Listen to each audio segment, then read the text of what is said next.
Okay, so thank you for the invitation to come and speak here. It's my first visit to ICTS. It's been very pleasant. So I'm going to be discussing very much from an experimental point of view, measurements of the CKM Unitarity triangle.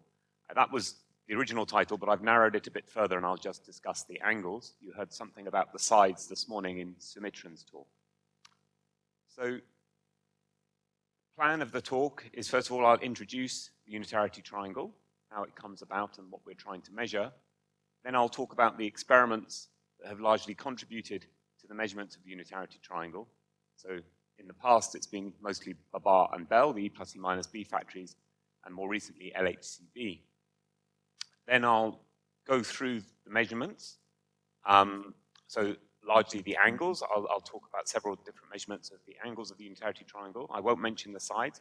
As discussed this morning, the issues there are largely theoretical with these form factor calculations and other calculations coming from the lattice. So I'll admit that in the interest of time. And if time permits, I'll talk about other triangles that one can make and look at CP violation in the charm sector before concluding. So this is our arena, and I'll start by just discussing CP violation in the standard model. So it was shown experimentally that there was CP violation in kaon decays, and then Kobayashi and Muskawa realized that by adding a third generation of quarks, remember this was a very bold hypothesis given at that stage there are only 3 quarks actually observed, they realized that they could introduce a complex phase, this quark mixing matrix, which allows CP violation in the standard model, and it's what we are studying. So with the CKM matrix, it's important to remember that there's this hierarchy of the size or the magnitude of the elements such that it's almost diagonal, and the further away you come from the diagonal, the smaller the elements become in magnitude. So particularly of interest, the CP violation are VUB and VTD, and those are the smallest elements of all. So as shown this morning, we like to use this Wolfenstein parametrization to describe the CKM matrix. And the expansion parameter is this lambda, which is just the sign of the Cabibbo angle. And usually this is shown up to order lambda 4. And one sees that there are 2 complex terms coming from this phase in the CKM matrix are here for VTD and VUB up here. And how we get a triangle out of this is to exploit the unitarity of this matrix. And by taking the unitarity condition between the first and the third column, one gets this sum of 3 complex numbers, which has to equal 0 from unitarity. So if you look at these complex numbers in the Argand plane, one builds up a triangle as you go around to get the closure that they come back to the origin. So the lengths of the sides are related to the magnitude, but the angles between the sides are indication of CP violation. So if there was no apex to this triangle, if it was just flat, there would be no CP violation in the standard model. So by measuring these angles, one understands the CP violation that's there. So just as an example, we have this angle here, which is beta for most of the world, but in Japan, we like to call it phi 1, so this will be interchangeable throughout this talk. And that's just the argument of this ratio of the CKM elements. So the goal of these kind of measurements is to really over-constrain this triangle. So here, just show some measurements. These are what are called tree-level only measurements. I'll talk some more about this, particularly in terms of the angle gamma, where there's no contributions from loops or minimal contributions to loops to any of these processes. And from these, one can constrain the apex of the triangle. The green annulus is from VUB, VCB, and then wedge is from gamma.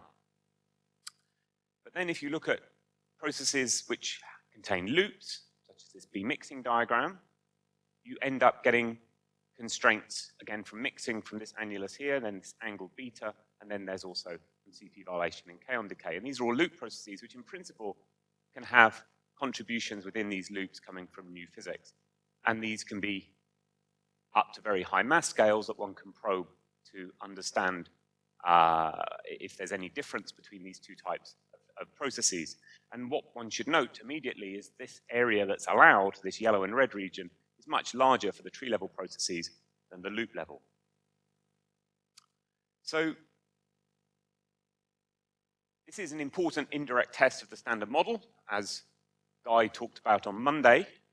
And it's very much an intensity frontier pursuit. We're trying to get the largest possible data sets of B decays and charm decays to probe CP violation. And it very much complements searches at the energy frontier. So I just want to show a quote now, which I think is very nice and apposite for what we do. This is from Lord Kelvin. Accurate and minute measurements seems to the non-scientific imagination a less lofty and dignified work than looking for something new, bump hunting. But many of the grandest discoveries of science have been the rewards of accurate measurement and patient, long-continued labor in the minute sifting of numerical results. And that's very much the story of flavor physics. And I think we should bear that in mind, or any intensity frontier pursuit. So I now want to talk about the players here, Babar and Belle, which were both stopped taking data, and LHCb. So the E plus E minus B factories, they both started taking data at the turn of the millennium, essentially, and Babar ran until 2008, and Belle ran to 2010, Belle integrating a much larger data set. And it's actually the highest luminosity machine, and they integrated a data set of 1 inverse Autobahn.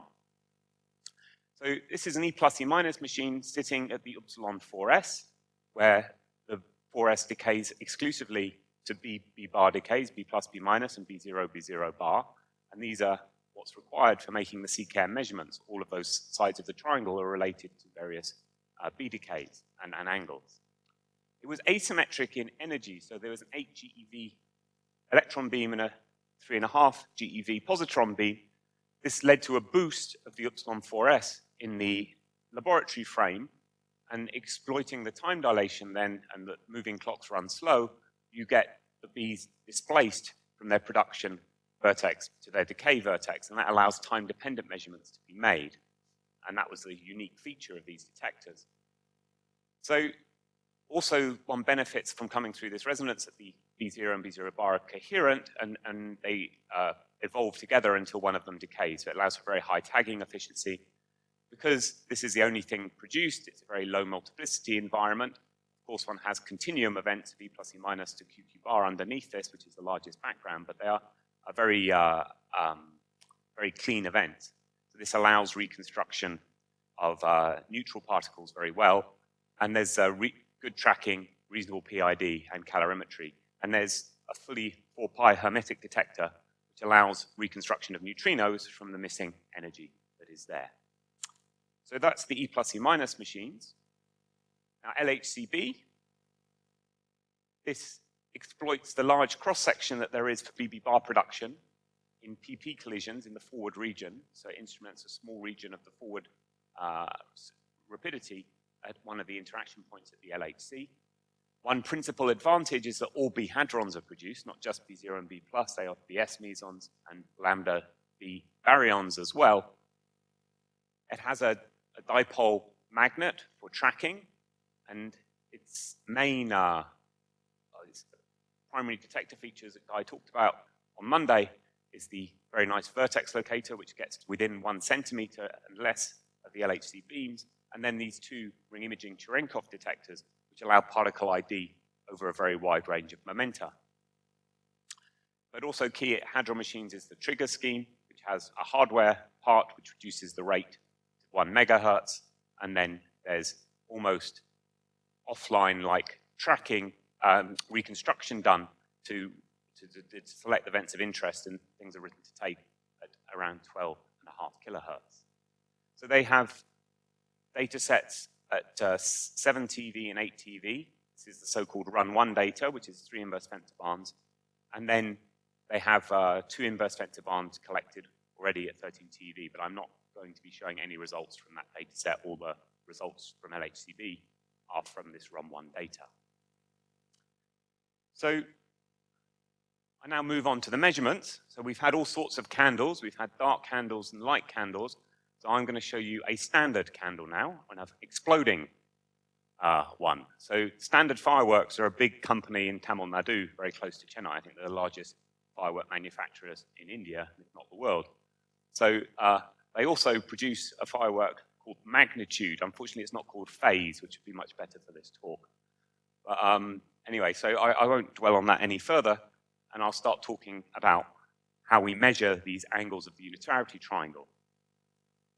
So the principal way of measuring gamma is to use this decay B to a neutral D meson and a charge K-on. And there are two diagrams that contribute towards this. One where the B minus goes to a D0 and the charge K-on. This depends on VCB. And you then have another diagram where you have the B going to D0 bar and the same charge K-on. And this depends on VUB, hence introducing the dependence on the angle gamma, or phi3. So this diagram is suppressed both by the size of the CKM elements that contribute and also due to the color suppression of this internal line from the W. So the relative size of these two amplitudes is parameterized by this ratio RB, which is around 0.1. And then there's also some CP conserving phase from QCD between these two diagrams, which is called delta B. So if this D0 and D0 bar decay to the same final state, then interference occurs between these two diagrams. And with that interference, one can access the phases here in the interference term, and hence you get a measure of CP violation. So when one looks at a B plus decay, this is then a plus sign here, so there's a difference, and one can see a difference between the rates. So various possibilities have been put forward and used to determine gamma with different D final states. One can use CP eigenstates, such as pi plus pi minus or K plus K minus. You also have Cabibbo favored and doubly Cabibbo suppressed decays. I'll talk more about this in a minute, where you have things like K pi. This is the so-called ADS method after the proponents. Then if one looks at a three-body decay of the D, you can actually extract all the information about these decays, both these QCD parameters RB and delta B, as well as the angle gamma, by just looking at how the CP violation varies over the Dalet space. And this is the so-called GGSZ method after its, or Dalet's method after its proponents. And then you can even have other final states, such as singly Cabibbo suppressed ones, where you have a K short K pi, which fit in none of these other categories. Yes, Harry. Yes. No, you just have a final state, which is, for example, I'll show on the other side, you'll just have K pi pi, which has come through this. And it's indistinguishable, so those are interfering with one another. So this ADS method, I'll talk a little bit more about. So what is very nice about this is that you have two roots to the same final state here.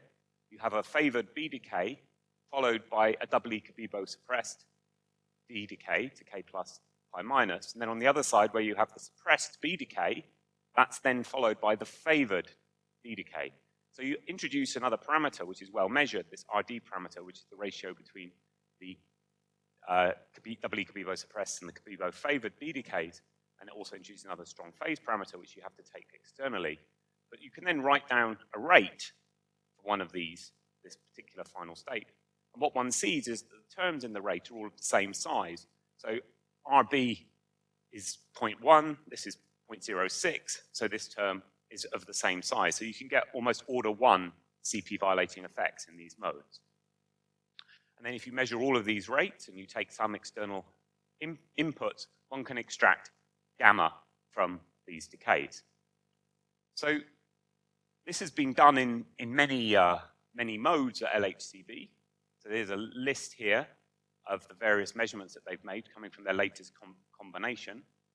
And that they're mainly of this B to DK type. Some have K stars in them as well, but it's all the same principle.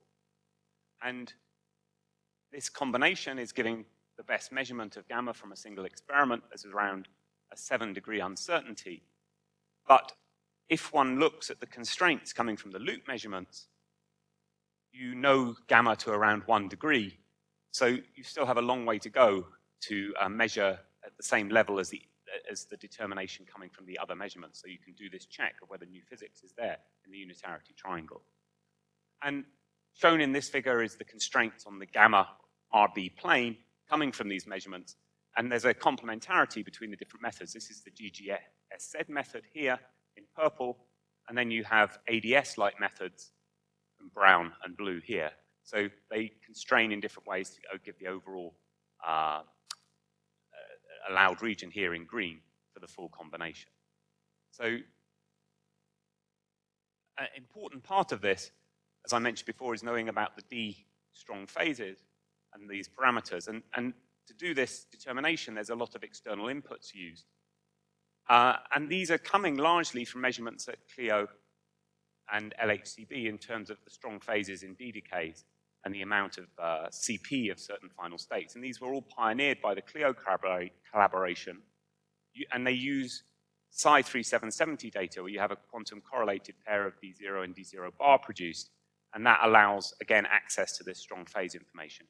And these measurements will be updated by Belle II, which have much larger data sets. So CLIO only had 0.8 inverse femtobarns. They will hopefully collect 10 to 20 inverse femtobarns of data. So these will get more precise. Otherwise, these will be a limiting factor in the determination of gamma from B decays.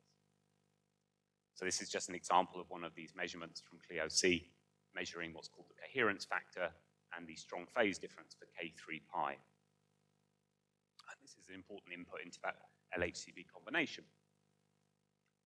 So now enter, yes? So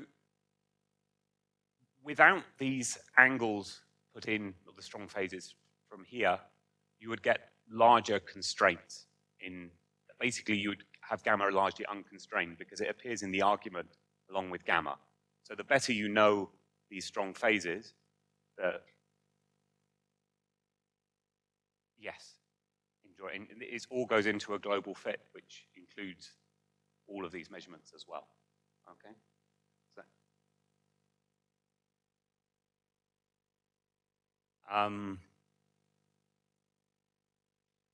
at present, they're limited statistically by the B to decay statistics. But at LHCb run 2 and Belle II, it's the limiting factor. Okay. If they were to stay at their same precision. Now, penguins need to enter the talk here. So this is apt, given the nature of the meeting. So unfortunately, because I have young children, I've become overly familiar with these 4 characters who are the penguins of Madagascar, for those who are not familiar. And they've appeared in a series of cartoons. But they have certain personalities which are related to a particle physics experiment, in my opinion. So Skipper is the leader, who's very much the spokesman of the experiment. Then there's this very organized person called Kowalski, who implements lots of things, and he's probably the physics coordinator. There is, of course, someone who does all the grunt work, and he's the graduate student. And then there's someone called Rico, who's a loose cannon and does random things. And I believe every experiment has such a person as this, who can either be helpful or very unhelpful, depending on what sort of mood they're in. So I don't know, I've probably spent too much time watching cartoons in the last few years. But penguins are very important in B physics, because this introduces a loop where new physics can contribute. And this is an alternative measurement of gamma using 2 charged hadrons coming from B and BS decays. So here, when you have these 2 charged hadrons produced, you have a tree diagram that depends on a B to U transition, so you introduce a dependence on gamma. But you also have a penguin diagram that can contribute, and these 2 will interfere. But now we have a B0 decay, you also have mixing. So you get a time-dependent effect as well, where you have interference between these states, whether the B is mixed or not mixed, and this is this so-called CP violation in interference between mixing and decay. So these final states are very interesting, and what you can do using U-spin symmetry, which reduces the QCD uncertainties, because you have QCD uncertainties from these penguin diagrams in the amplitudes, you can combine together B to D to pi pi and BS to KK, and there have been certain methods shown of how to do this, and you can constrain gamma by combining the asymmetries that you measure in these decays. But you also get direct CP violation as well in these decays, as well as that from mixing decay. So you measure everything, and you can combine these things together. So LHCb recently did this for the first time in the BS system to measure the time-dependent CP asymmetry in BS to KK. And the formalism is such that there's also a dependence on the width difference that's there in the BS system as well, but you measure these two coefficients in the time-dependent CP violation. So I won't dwell on this, but I can see my clock is ticking away. So I'll just describe how the measurement is done. You have your B produced at the interaction point at the LHC, and again, it has a large boost, so it tends to fly some distance before decay. And to isolate the signal, this displacement from the vertex is key at LHCb. And here you have a nice vertex formed either from your pi or KK. Then you have to decide what flavor it was when it was produced. So you look for either things on the opposite side, which is related to the other B quark that were produced, such as a high momentum lepton, to tag the flavor of the B when it was produced.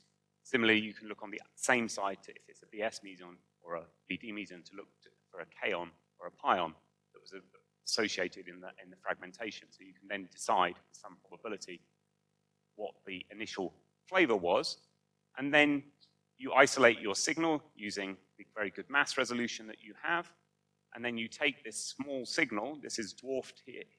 Yeah, so I forget exactly what this background is here. This is K pi, so this is the BS signal here, just in this very small peaking background. And you then look at the asymmetry between these decays, whether it's a B0 or B0 bar, as a function of time. And then you can build up this asymmetry, and the amplitude of this asymmetry is related back to those, can be related back to gamma. So these were the results presented by LHCb, and this was the first observation of a time-dependent CP violation in the BS system. And when the final publication comes, this will be interpreted in terms of a constraint on gamma, so you can do a comparison between a tree-level measurement with B to dk and something that depends on loop diagrams. So I just want to talk in the time that remains for me about the so-called golden mode for CP violation, which is B to J psi K short. This was the first measurement made by Barbara and Belle of CP violation. And again, it's a time-dependent measurement because you have possibility of mixing before the decay of this CP eigenstate. And again, the interference between these diagrams builds up an asymmetry as a function of time. And this has been measured very precisely by both Barbara, Belle, and now LHCb. And so these are the precise measurements here. And they all agree with one another. And the average is 0.69 plus or minus 0.02. But it's interesting if you take out this measurement and look at what everything else predicts. Sine 2 beta is some way somewhat different. And there's a little tension here. So this is, of course, interesting when you look at what's predicted and what you actually measure. But with these kind of decays, there's, again, a penguin that can contribute, and how to control this penguin is important. So there are ways of looking at related decays to understand this penguin diagram, or on Belle, we've developed a tree-level measurement, so I just would like to briefly talk about. So here you have a tree-level decay, which is the D, again going to a D0, but you're accompanied by a neutral-like meson, either a pi 0 eta or an omega.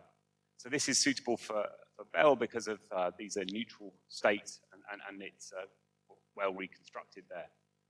And you again have two potential diagrams, one of which depends on VUB, so you get sensitivity not only to gamma but to the mixing as well from the mixing diagram. So this has been looked at with CP eigenstates for the D and also in self-conjugate decays. And the very much limiting factor is the branching fraction. So this statistics limited measurement still, but here this was quite unique that there was actually a combination of the Barbara and Belle data to maximize the statistics done by a group at Caltech. And so they searched through 1.2 BB bar pairs that were produced by the two experiments, and these were the signals from both Barbara and Belle, and around 1,200 events were selected in this suite of modes here to CP eigenstates. And this allowed CP violation measurement to be made with this mode. It's not as competitive as that in J-side K-short, but for Belle II, this will be an interesting measurement to see what, if any, contribution is there from the penguin diagrams. This has been extended to use the self-conjugate decay, d to K-short pi pi, and this exploits the knowledge of this average strong phase difference over the Dalet space. The Dalet space is split into 8 bins. These depend on the strong phases, these positions. And because of the differing strong phases, you actually are able to extract cos 2 beta and sin 2 beta from this set of measurements. If you do the analysis in bins, so here are 2 of the asymmetries as a function of time in 2 different bins, and you see that they're out of phase with one another. So with this, you can actually extract not only sine 2 phi 1 or sine 2 beta, you get cos 2 beta, so you can unambiguously measure beta phi 1, and the error is large, but this is a nice technique again, which we'll exploit at Belle II. So as time is going on, I won't be able to talk about other triangles, which was CP violation in charm decays. I just want to conclude by talking again briefly about the future prospects. So Belle II aims to get a 50 times larger data set than was used at Belle I, and it will start taking data over the full detector towards the end of next year. It's already had first turns, and beams are circulating again in a second phase. So the PID has been much improved. Also, there's improved vertexing, and so not only is there an increase in statistics, but there'll be an improvement in the measurements themselves. And as you heard about on Monday, there are plans for LHCb to accumulate much larger data sets, including an upgrade to, so there are 5 inverse femtobarns now, and then getting up to 50 inverse femtobarns with the upgraded detector, which will start, I think, in 2021. And there are now plans even to have an even higher luminosity, integrated luminosity with a new detector that would be coming towards the end of the next decade. So I just want to conclude. And so this is an example here of flavor physics, and what we're trying to do is these indirect probes of potential new physics, and it complements energy and cosmological frontiers in looking for new physics. There are many measurements I had no time to discuss. This is just to give you a taste of this. And there are many available observables which you can use to understand potential contributions from new physics. And the future is bright for flavor physics, with several, 2 new projects coming in the near future. Thank you. We have time for a couple of quick questions. John? Jim, as you highlighted at the beginning of your talk, it's interesting to compare the tree-level triangle with the loop triangle. But I didn't get a sort of synergistic answer to what the comparison looks like. So at present, the precision on the tree triangle is not good enough to make a very precise comparison between the two. So the key thing to do in the future with the unitarity triangle is to measure gamma much better to this 1 degree precision. Then one will be able to do this test at a sort of level that one will be able to do it. So at present, unfortunately, we don't have any crude effects that we can see that are clearly there. The other route is also to use these 2-body decays, beta pi pi and beta kk, to also make a comparison of the individual angles as well. But again, the precisions will need more data. We'll need more data to reach a level that would be interesting.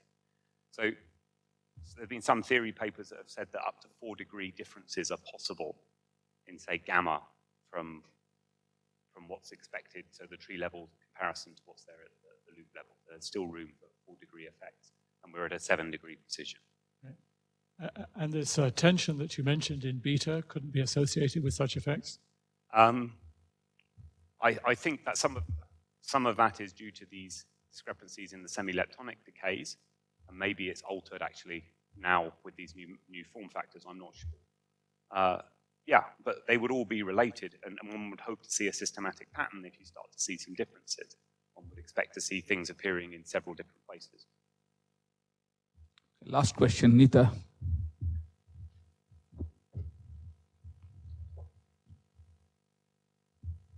Hi, so this is regarding gamma.